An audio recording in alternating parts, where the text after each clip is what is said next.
This is Optimal Living Daily Relationships, episode 41. Afraid to ask someone out? Read this by Dr. Lisa Hoplock with scienceofrelationships.com. And I'm Joss Marie, your host and personal narrator. This is the show where I read to you from some of the best relationship blogs on the planet every single weekday for free.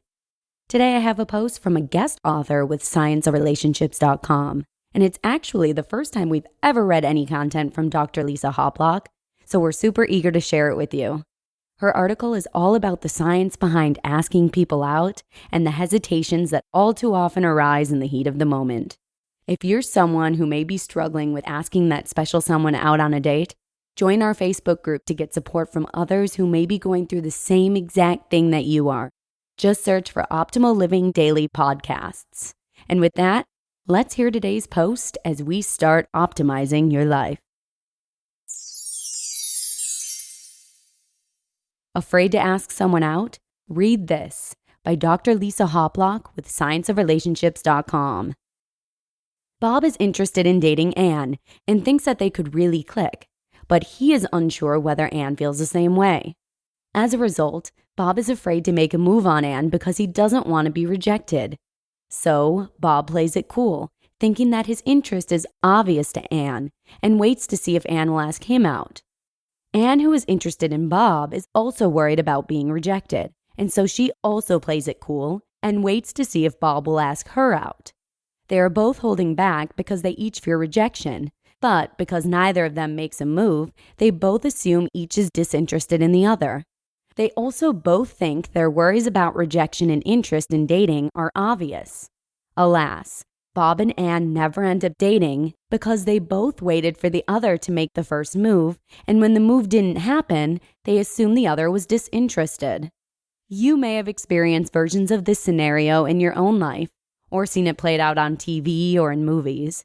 In this post, I describe research on how the fear of rejection affects how people think and behave when trying to start a new relationship, what researchers refer to as relationship initiation. A few months ago, I wrote about how self-esteem affects behavior during relationship initiation. To recap, men with lower self-esteem versus those with higher self-esteem tend to use more indirect flirting. For example, leaning toward the other person, as opposed to direct flirting, such as expressing interest in spending time with the other person when there is a high risk of rejection compared to when there is a low risk of rejection. People in general tend to think that they are more likely to be nervous than others when initiating a relationship, and that they are more likely than others to not pursue a relationship with someone due to fear of rejection. This tendency for people to think that they're the only ones who fear rejection can affect their behavior and how they interpret the behavior of others. When people are unsure about whether or not another person is romantically interested and they're nervous about it, they might do things like decide to wait for the other person to make the first move, or withdraw. For example, stop talking with the hopes that the other person will pursue them. The scenario at the start of this article gives an example of this phenomenon. Both Bob and Anne were romantically interested in each other, but they were both worried about being rejected and waited for the other to make the first move.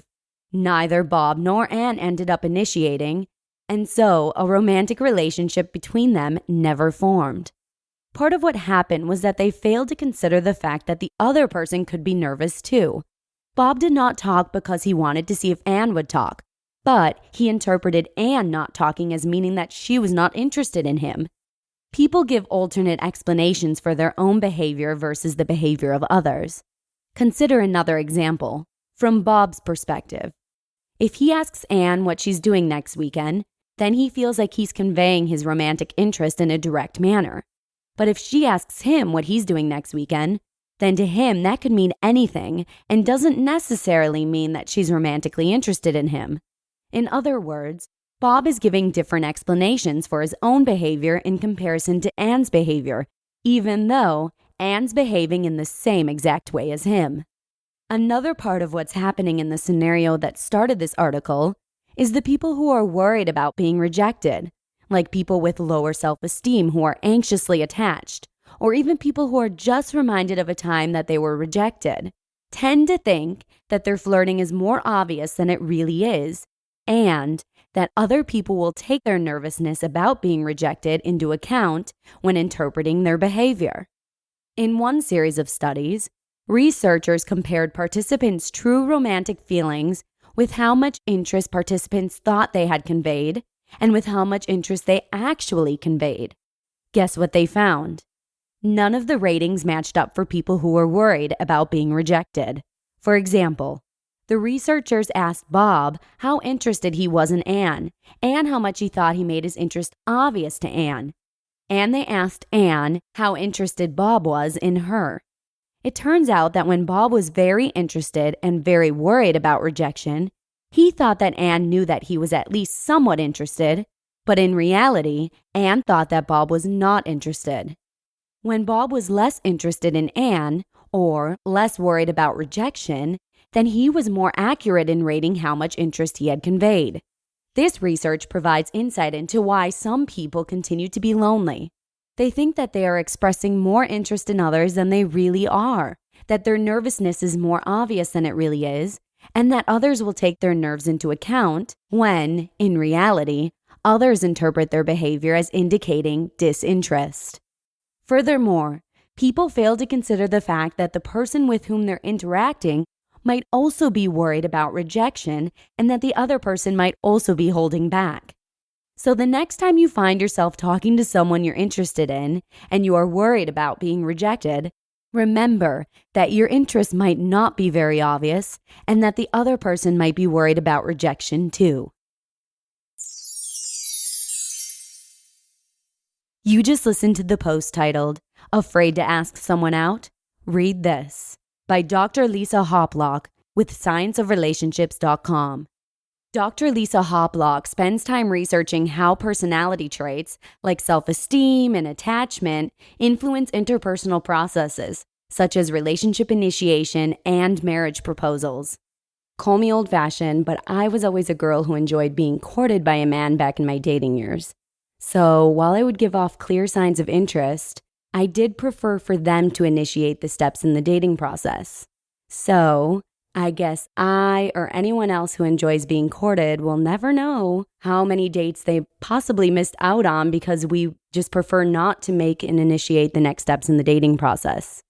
I was very lucky, however, to end up with a man who did court me. He always opened the door for me. He still does to this day. He always makes sure I'm warm enough and will put his jacket around my shoulders. He asked me out, and those are just a few of the reasons why I'm so lucky to be with Lee. Again, if you're romantically interested in someone, but you're perhaps a little too hesitant to ask them out, join our Facebook group. You'll be able to share your story with other like-minded individuals who could likely offer you some advice. Plus, it always feels good to know that you're not alone. And without further ado, I'm going to bid you all farewell. Thank you so much for listening, and I hope to see you again tomorrow, where your optimal life awaits. Hello, Life Optimizer. This is Justin Malik, creator and producer of this podcast, but also Optimal Living Daily, the show where I read to you from even more blogs covering finance, productivity, minimalism, personal development, and more from incredible bloggers like Derek Sivers, Zen Habits, Mark and Angel, The Minimalists, and all the ones you hear on this show too. So if you enjoyed today's episode and like taking amazing blogs on the go, come on over to Optimal Living Daily and subscribe to that one too. And together, we'll start optimizing your life. You've been listening to Optimal Living Daily. Be sure to hit the subscribe button to stay up to date on each new episode and head to oldpodcast.com. That's OLDpodcast.com for a free gift as well as more actionable tips and resources to help you maximize your potential. Thanks for joining us, and remember, your optimal life awaits.